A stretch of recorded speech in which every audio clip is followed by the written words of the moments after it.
New overnight, China relaxing some of its strict COVID rules. We want to get right to Eunice Yoon in Beijing. Eunice, this sounds pretty significant because I can't remember ever hearing anything like this over the last 3 years.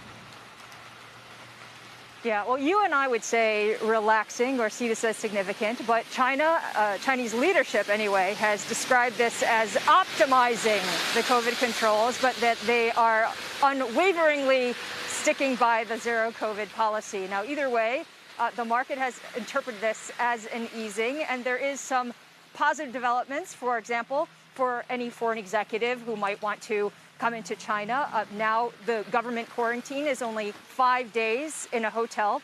That's appointed by the government, as opposed to 7 days, so a shorter period, and then another 3 days if you have a home here to be monitored there. And then you'd only have to take one negative COVID test, a 48-hour instead of two.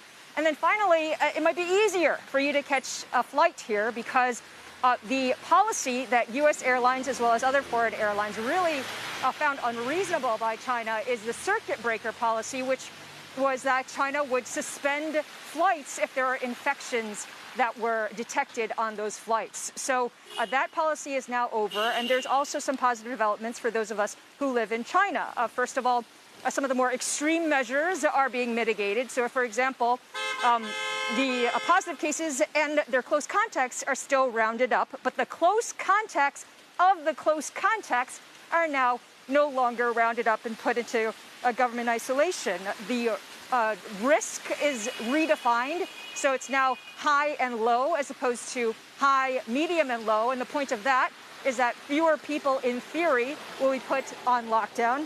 And then there's supposed to be the citywide mass testing is going to be discouraged. So all of that is a positive development that's being sent, a signal being sent, but at the same time, people aren't really sure how these are all going to play themselves out and whether or not it really gets to the underlying problem with zero COVID, at least when it comes to the economy, and that is, will it solve the uncertainty that zero COVID creates?